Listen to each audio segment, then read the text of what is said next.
ለልጄ አማርኛ ቋንቋ መልመድ ስል የኔ እንግሊዘኛ ቋንቋ ደከመ። እናንተም እንግሊዘኛ ቋንቋ ማደግ አለበት ለጠየቃችሁ ጥያቄ የልጆችም አማርኛ ቋንቋ ማደግ አለበት።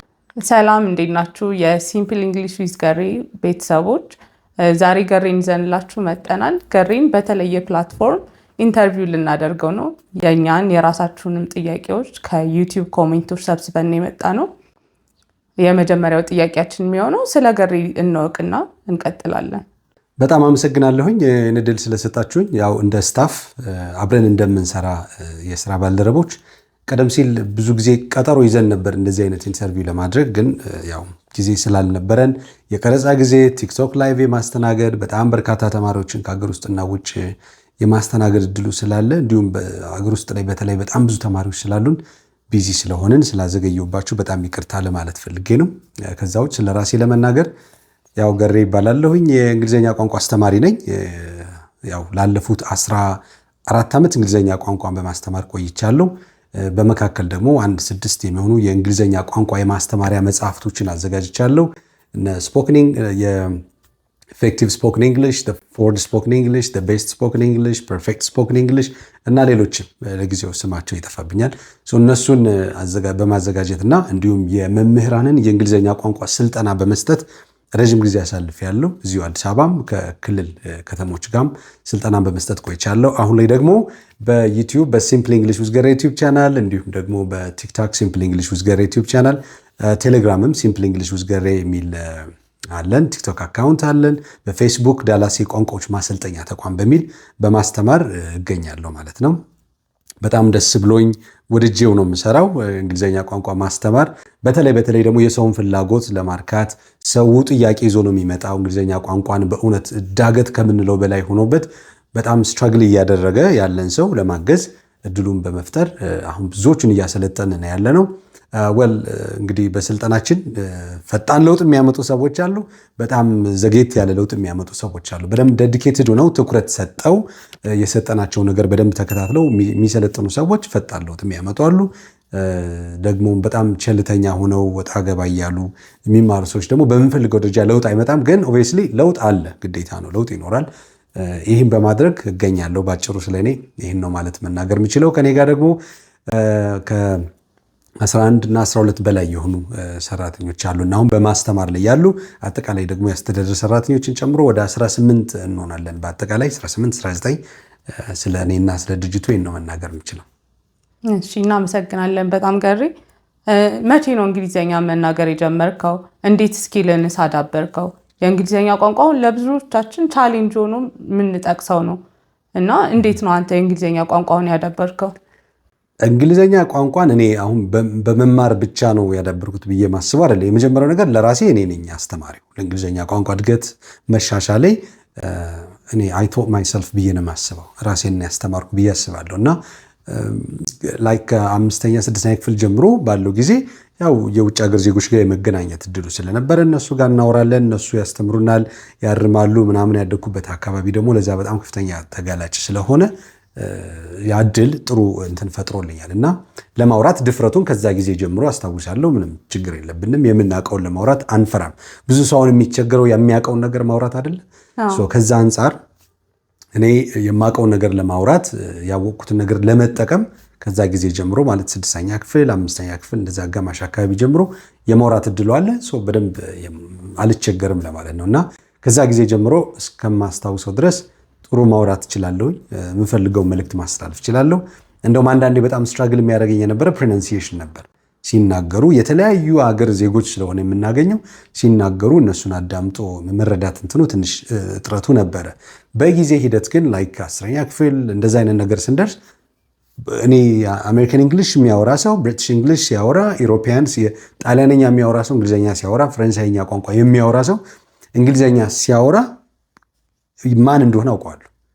እንደዚህ ዝም ብዬ ሳላየው ሲወራ ብቻ ይሄ ሰው እንደዚህ አይነት ተናጋሪ ነው ብዬ መገመት እችላለሁ። በዛ ጊዜ ጀምሮ ላይክ 10ኛ ክፍል እንደዛ ከዛ ጊዜ በኋላ ባለው ጊዜ ማለት ነው። ከዛ ውጭ ግን ዩኒቨርሲቲ ስንገባ ግቢ ላይ ኮሌጅ ዩኒቨርሲቲ ላይ ስትማሪ የተለያዩ እድሎች አሉ። ከዛ መካከል እኔ አሜሪካዊ ጥሩ ትንሽ የእንግሊዝኛ ስልጠና መሰረታዊ ስልጠና ነገር ሰጣኛለች። ከፕሮናንሲዬሽን አንጻር በተለይ ጥሩ ማለት ስዊፍትሊ ጥሩ ለውጥ የመጣበት እንትን ፋውንዴሽኑ እዛ ጋር ነው ብዬ አስባለሁ ለእኔ ንግግርና ጥሩ እድሉ አግኝቻለሁ። ከዛ ጊዜ ጀምሮ አስታውሳለሁ በደንብ አወራ እንደነበር። ኦኬ አንዳንድ ሰው ፊልም በማየት ነው የለመድኩት፣ ሙዚቃ በማዳመጥ ነው፣ መጽሐፍ በማንበብ ዲክሽነሪዎችን ይላል። ያንተ የትኛው ነው? ሁሉም በጣም ጥቅም አላቸው። ያው ዲክሽነሪ ማንበብ ቃላት ወርድ ፓወር ወይም ቮካብላሪ መጠንሽ እንዲጨምር ያደርጋል። ግን እሱ ደግሞ ጋራንት አይሆንም ለማውራት ኮንፊደንስሽን አያመጣውም ወይም ደግሞ የተለየ ነገር አይፈጥርም። ግን ብዙ ሰዎች እንኳን ቃላት በጣም ከፍተኛ የሆነ የቃላት ቁጥር ያላቸው ሰዎች ግን ንግግር ሲሆን ደግሞ መናገር የማይችሉ አፋቸው የሚተሳሰር በጣም ብዙ ሰዎች አሉ። እና ለዛም ነው እኮ መስማት እየቻልኩ በደንብ እኔ ገሬ ሰዎች ሲናገሩ ሰማለሁ፣ ምንም ችግር የለብኝም፣ እረዳለሁ፣ አንተ የምታወራውን በደንብ ይገባኛል ምናምን ነገር ይላሉ። ግን ንግግር ላይ ሲሆን ደግሞ በጣም ይቸገራሉ። እሱ አንድ የሆነ የጎደለ ነገር እንዳለ መረዳት ትችያለሽ።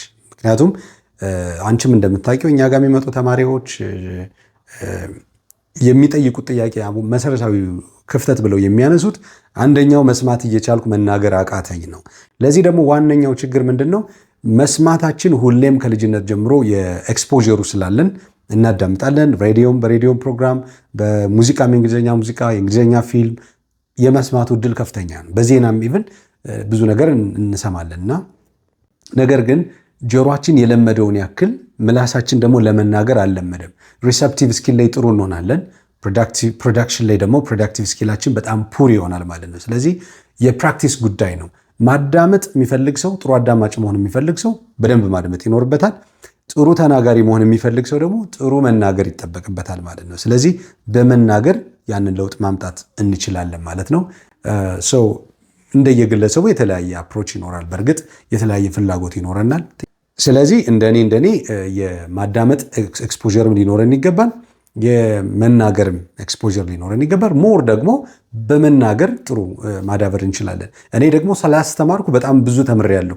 ማስተማር ራሱን የቻለ ጥቅም አለው ደግሞ ለመማር። ስለዚህ በማስተማር ጓደኞቻችሁን፣ ታናናሾቻችሁን በማገዝ በማስተማር የእናንተን አቅም ማጎልበት ትችላላችሁ። ፎር ዛት ማተር አንዳንዴ እናስተምራችኋለን ስንል ከእነሱ የምንማረው በጣም ብዙ ነገር ስላለ በዛ መንገድ ቋንቋችሁ ማዳበር ትችላላችሁ ብዬ አስባለሁ። ኮሜንት ላይ ካገኘናቸው ጥያቄዎች አንዱ ብዙዎቹ ማዳመጥ እችላለሁ፣ መስማት እችላለሁ በደንብ ግን መናገር ሲሆን በጣም ያቅተኛል።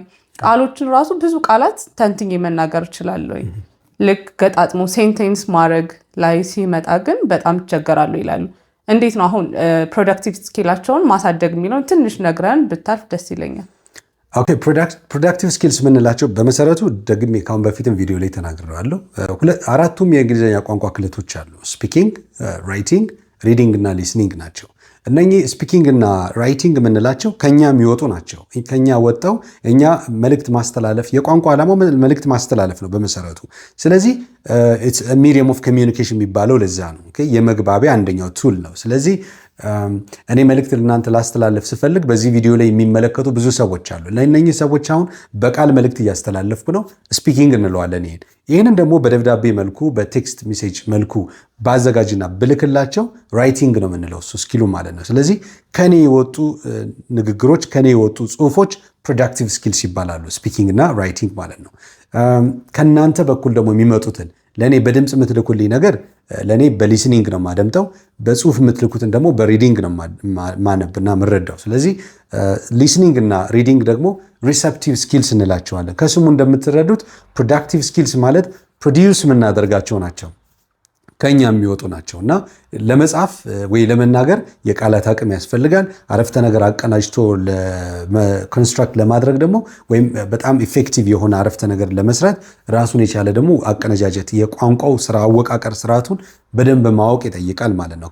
ነገር ግን የመጀመሪያው ነገር አውቆ መናገር ነው የሚጠበቅብን ማለት አይደለም። የምናውቀውን መጀመሪያ መጠቀም አለብን። የምናውቀውን አውጥተን ማውራት በድፍረት መጠቀም አለብን። እሱም ማድረግ ከቻለን ኮንፊደንሳችን እየዳበረ ይመጣል።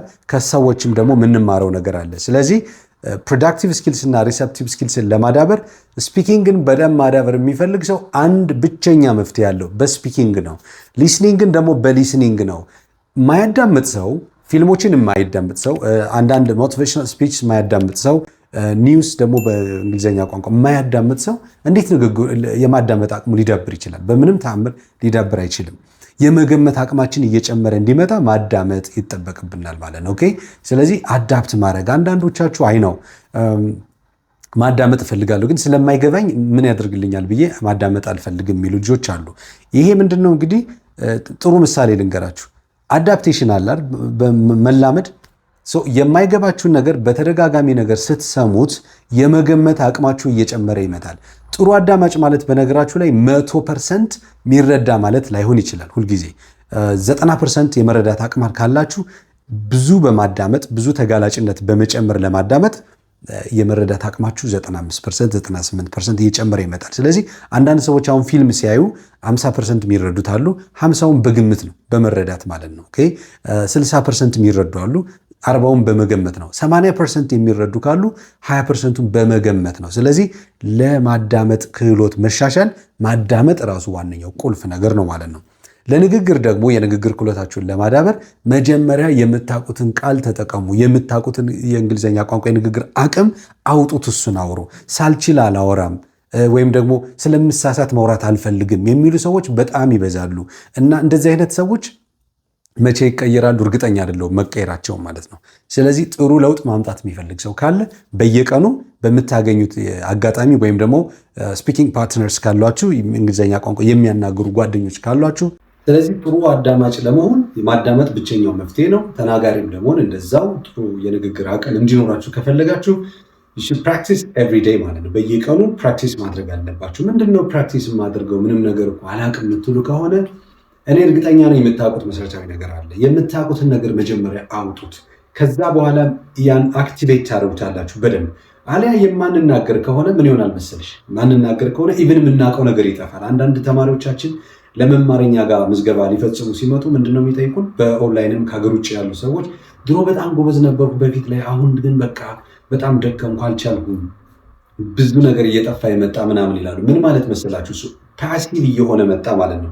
አክቲቭ የነበረው ቮካብለሪዎቻችን ኤክስፕሬሽኖቻችን ፓሲቭ እየሆኑ በንግግር ሰዓት አይመጡልንም። ኢሚዲ ኦን ዘ ስፓት ትዝ ሊሉን አይችሉም። ስለዚህ ሰው ሲናገር ግን ይገባናል። አዎ ምናምን እንላለን። ሰው ሲናገር ይገባናል። እንደዚህ አይነት ነገር ገጥሞሽ ያውቃል?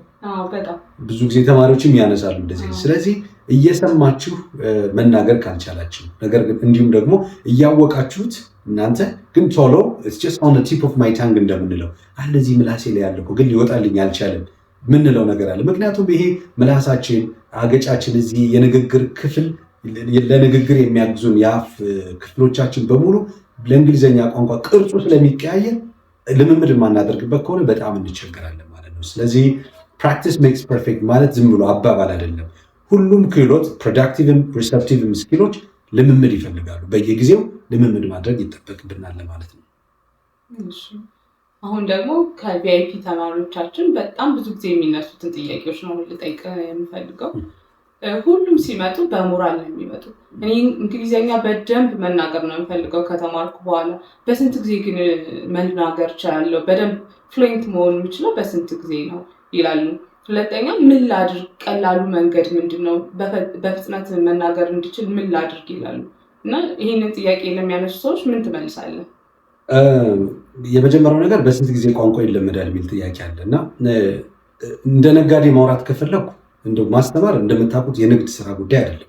እንደ ንግድ እናውራ ካልን ቋንቋ በ3 ወር በቃ ምላሳችሁን ትቀይራላችሁ። እንደ ንግድ ለማውራት ከፈለኩ ማለት ነው። ማርኬቲንጉን ማስተዋወቅ ከፈለኩ ግን ትክክል አይደለም። እንደሱ ቋንቋ በዚህ ጊዜ ይለመዳል ተብሎ ገደብ አይሰጠውም። ምን ማለት ነው? ተለመደ የሚባለው መጀመሪያ ምን ሲሆን የት ደረጃ ላይ ስንደርስ ነው በደንብ ለምድኩ የሚባለው? የለውም። ኢንድ ፖይንት የለውም። መጨረሻ ፍጻሜ የለውም። ኢትስ አ ላይፍ ሎንግ ጆርኒ የሚባለው ለዛ ነው። በህይወት ዘመናችን ሁሉ ቋንቋ እያደገ መሄድ ነው። አማርኛችን እያደገ ይሄዳል። ኦሮሞኛ ንግግራችን እያደገ ይሄዳል። ትግረኛ ንግግራችን፣ አፋርኛ እያደገ እንደሚሄደው ሁሉ እንግሊዝኛ ቋንቋም እያደገ የሚሄድ ነገር ነው ማለት ነው። እኔ አንቺን መልሼ ልጠይቅሽ፣ ታስተምሪያለሽ? እንግሊዝኛ ቋንቋ አስተማሪ ነሽ። በቃ ጨርሻለሁ እንግሊዝኛ ቋንቋ በደንብ አውቃለሁ ብለሽ ነው የምታስቢው? ጨርሻለሁ ብዬ አላስብም። በሚበቃሽ ልክ አሁን ለማስተማር በምትችል ደረጃ አለሽ። ነገር ግን ታሳድጊዋለሽ። ስለዚህ አሁንም አያድቅም ማለት ነው። ላይፍ ሎንግ ጀርኒ ያልኩት ለዛ ነው። አሁን ተማሪዎቻችንም ስለዚህ በደንብ መግባባት የምትችሉበት ደረጃ እንድትደርሱ የምናግዝበት መንገድ አለን፣ የራሳችን የቲቺንግ ስትራቴጂ ማለት ነው።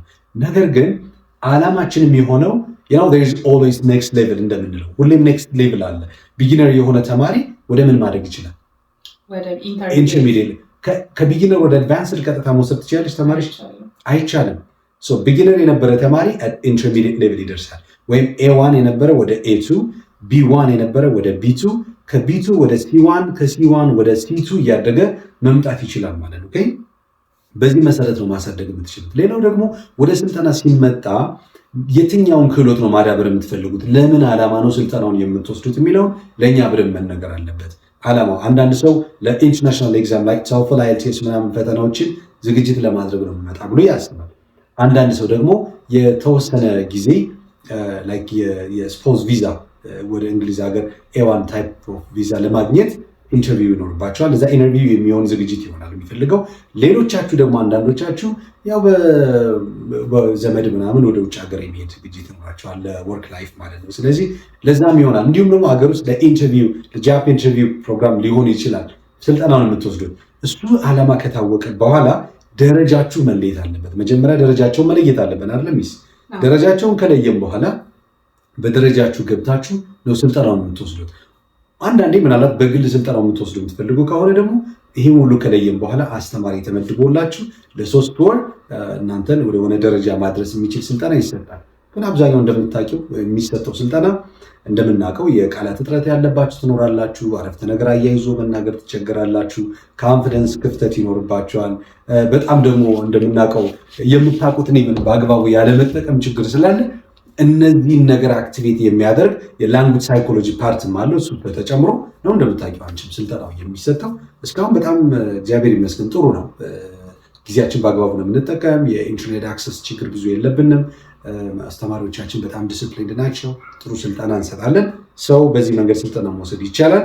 በቀጣይ ክረምት ደግሞ አሁን ያለነው ወር እንግዲህ መጋቢት አይደለም፣ ሚያዝያ ግንቦት ምናምን አካባቢ አሁን ጀምረን ምዝገባ እንጀምራለን። ለተማሪዎች የ3 ወር ስልጠና፣ የ2 ወር ስልጠና በኦንላይን ብቻ በመላው ሀገሪቱ የሚገኙ ተማሪዎች ከሀገር ውስጥም ከሀገር ውጭም ያሉ ራሱን የቻለ ፕሮግራም ነው። በእርግጥ ሁለቱ ያሉ ተማሪዎች ክረምት ላይ ጊዜያቸውን በቁም ነገር እንዲያሳልፉ የእንግሊዝኛ ቋንቋ ስልጠና በግሩፕ አድርገን 25 ተማሪዎችን በእያንዳንዱ ክላስ ተደርጎ ስልጠናው ይጀምራል። በጣም ፕሮዳክቲቭ ስልጠና ነው። ከወዲሁ መመዝገብ ትችላላችሁ። ለ2 ወር የሚቆይ ሐምሌና ነሐሴ ልጆች እንዲሰለጥኑ የሚያስችል ስልጠና ነው። በጣም ቆንጆ ነው። ከብዙ ነገር አንጻር ስናየው የኦንላይን ስልጠና ስለሆነ በጣም ቆንጆ ነው። ፊዚካል ክላስ በአዲስ አበባ መምጣት ትችላላችሁ። መገናኛ ከደራርቱ ህንፃ ጋር አለን። ባህር ዳርም ቀበሌ 4 ዋናው መስጂድ ጎንና ኖክ አልፋ ትምህርት ቤት ግቢ ውስጥ ለልጆች ደህንነት ሲባል የተዘጋጀ ስልጠና አለን። እንዲሁም በአባይ ማዶ ደግሞ ቀበሌ 11 የሚባለው አካባቢ ንግድ ባንክ አካባቢ ስልጠናውን እንሰጣለን። ከዛ ውጭ ደግሞ በአዳማ ያሉት የኦንላይን ስልጠናው የቪአይፒ ፕሮግራሙን እንደቀጠለ ነው። በዛ መንገድ ስልጠናውን እንሰጣለን። በዚሁ አጋጣሚ ማስታወቂያውን ሰራው። አይ ጥሩ አጋጣሚ ነው። ብዙ ሰዎች ስፔሻሊ ወላጆች እንግሊዘኛ በልጆቼ ነው በቃ የምበቀለው በልጆቼ ነው የምወጣው ይላሉ። እና አሁን ልጆቼ ላይ ምን ልስራ ይላሉ። ምክንያቱም እነሱ በልጅነታቸው ያልሰሩት ነገር ነው ዛሬ ላይ ክፍተት ሆኖ ዋጋ የሚያስከፍላቸው በስራ ህይወታቸው በትምህርት ህይወታቸው ነው። ስለዚህ ልጆቻቸው ላይ ምን እናድርግ ይላሉና እንዴት እስቲ ልጆች ጋር ምን መስራት ነው ያለብን? ከስንት ዓመታቸው ጀምሮ ነው መሰራት ያለበት ጥሩ የእንግሊዝኛ ተናጋሪ እንዲሆኑ? ይህን ጥያቄ ስታነሺ ምን ትዝ አለኝ?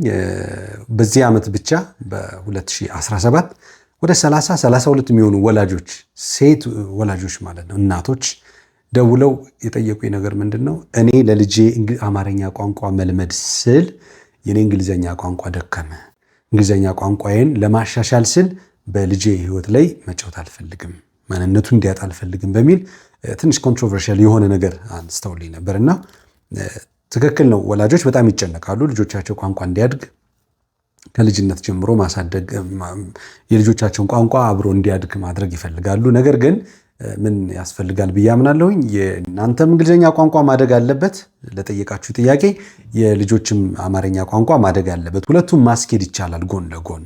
እንደው ምክንያት አድርጎ ብዙም እንደ ሰበብ መናገሩ ብዙ ጥሩ ጥቅም የለውም ብዬ አምናለሁኝ። ስለዚህ እነሱም አማርኛውን ይልመዱ፣ በምትችሉት መጠን ታይም ይኖረዋል። ለእንግሊዝኛውም ደግሞ እንግሊዘኛ የሚያወሩበትን አጋጣሚ ከእናንተ ጋር ብትፈጥሩ ጥሩ ነው። የእናንተም እንግሊዘኛ ቋንቋ ማደግ ይችላል ማለት ነው። ምክንያቱም ቋንቋ ሲለመድ በሁለት መንገድ ይለመዳል። በነገራችሁ ላይ በጣም ሁለት መሰረታዊ የሆኑ ነገሮች የቋንቋ መልመጃ መንገዶች ይኖራሉ። አንደኛው ትምህርት ቤት በመግባት የቋንቋ ስርዓቱን ህጉን ምናምን ጠንቅቆ በማወቅ ምንችልበት መንገድ ይኖራል።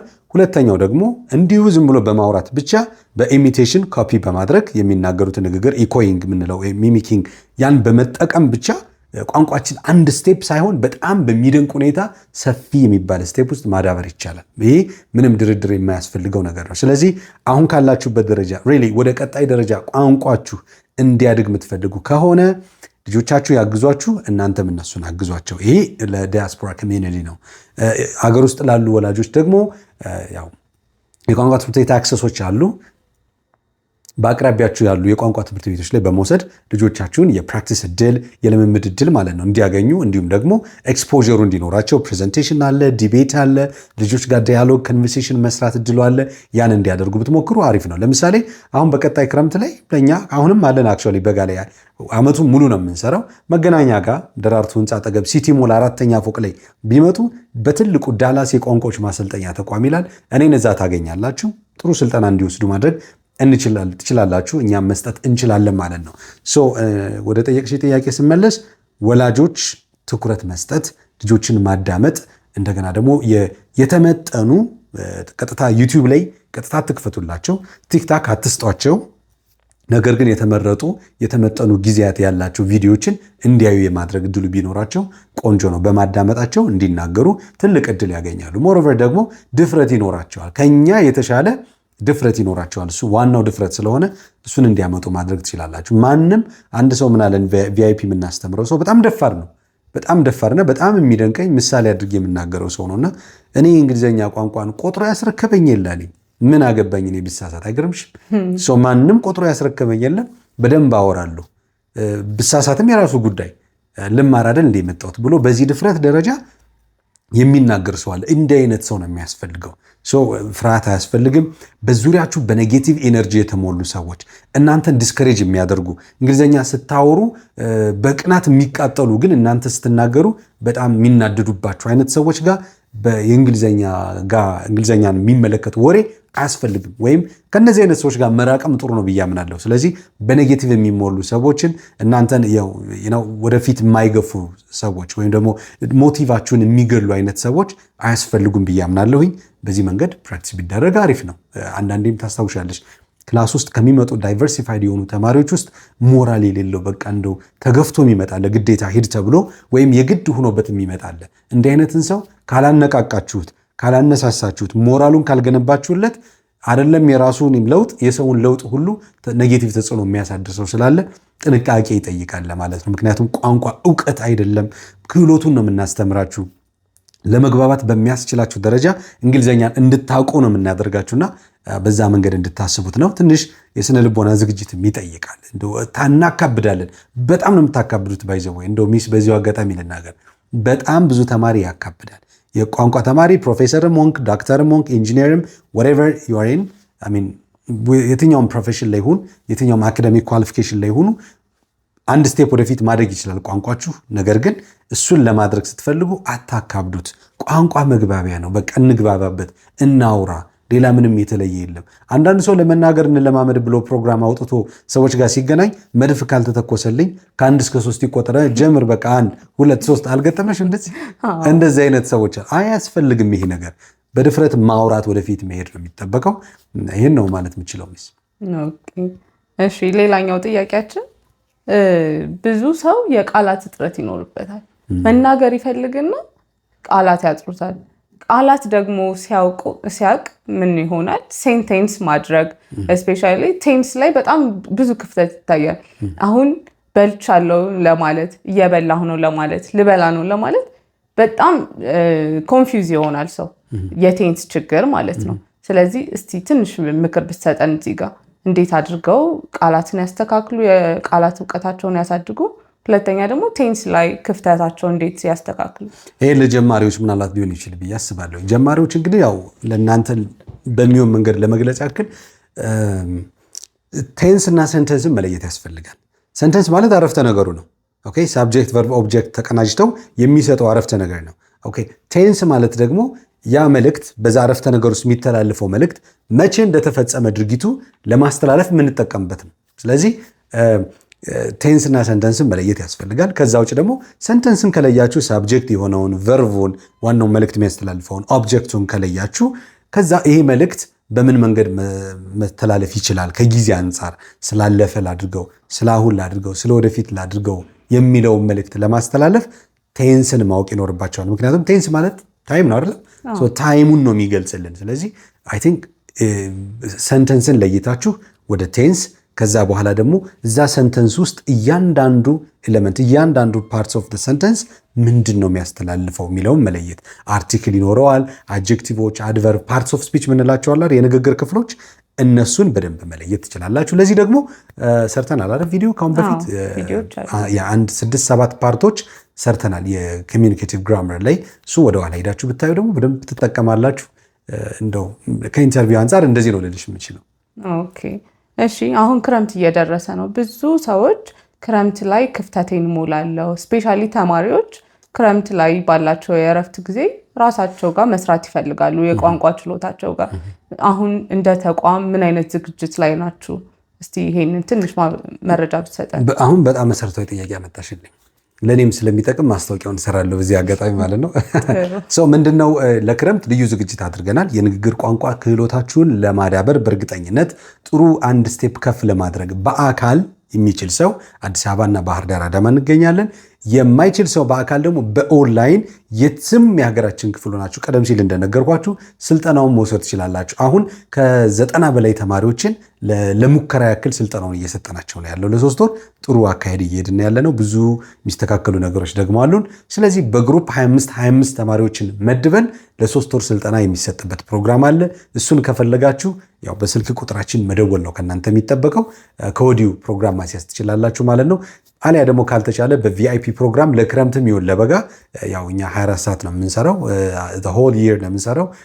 ስልጠናው መውሰድ ትችላላችሁ። ለአንድ ተማሪ አንድ አስተማሪ መድበን በኦንላይን በዙም በቪዲዮ እየተያያችሁ ኖት እየተላከላችሁ ስክሪን ሼር ተደርጎ እየተጻፈ ቦርድ ላይ እያያችሁ ስልጠናው መውሰድ ትችላላችሁ ማለት ነው። ከእናንተ የሚጠበቀው ኤነርጂያችሁን ከፍ ማድረግ ነው፣ ሞቲቫችሁን ማሳደግ ነው። ዓላማ ብላችሁ የያዛችሁትን ነገር በጣም ዴዲኬትድ ሆናችሁ ስልጠናውን መስጠት ነው። በጣም ፕሮፌሽናል የሆኑ አስተማሪዎች አሉን፣ እኔም አንዱ ነኝ። ስለዚህ ስልጠናውን በዛ መንገድ መውሰድ ትችላላችሁ ማለት ነው። የክረምቱ ልዩ ነው። በተለይ ለተማሪዎች ወላጆች የምታዳምጡት ካላችሁ ለእህቶች፣ ለወንድሞቻችሁ፣ ለአክስት፣ ላጎት ልጅ ከወዲሁ ንገሯቸው። ምዝገባው ተጀምሯል። ከሞላ በኋላ ያው ምንም ልናደርግ አንችልም። ከወዲሁ ነው ምዝገባው የሚጀመረው። ስለዚህ መደወል ትችላላችሁ። ለ3 ወር ስልጠና የ2 ወር ነው ለተማሪዎች፣ ለ2 ወር ነው የተዘጋጀ። ሐምሌና ነሐሴ የሚሰጥ ነው። ሐምሌ 1 ስልጠናው ይጀምራል። ሐምሌ ነሐሴ መጨረሻ ላይ ቃላት እጥረት ካለባችሁ፣ አረፍተ ነገር አያይዞ የማውራት ችግር ላለበት፣ የፕሮናውንሲዬሽን ክፍተት ካለባችሁ ስልጠናው ጀምሯል። የ3 ወር እንግሊዝኛ ቋንቋ ስልጠና በኦንላይን ከአዳማ፣ አዲስ አበባ፣ ጅማ፣ ሐረር የትም ቦታ ሁኑ እሺ፣ በየትኛውም የሀገራችን ክፍል ሆናችሁ ለ3 ወር በነፃ በሚባል ሂሳብ በኦንላይን ማታ በሳምንት 3 ቀን ከሰኞ እስከ እሁድ ባሉ ቀናቶች ውስጥ 3 ቀን ተመርጦ በኦንላይን ስልጠና እኔ እሰጣችኋለሁ። ይህ ስልጠና ለእናንተ ነው የሚሆነው። በ3 ወር የሚጠናቀቅ ስልጠና ነው። በሳምንት 3 ቀን እኔ ትምህርቱን እሰጣችኋለሁ። ተጨማሪ 3 ቀን ደግሞ ራሳችሁ በማንበብ ጥሩ ለውጥ ማምጣት የምትችሉበት ስልጠና ነው። መረጃውን ከፈለጋችሁ በቴሌግራም በዚህ ስልክ ቁጥር ደውሉልኝ፣ እንገናኛለን።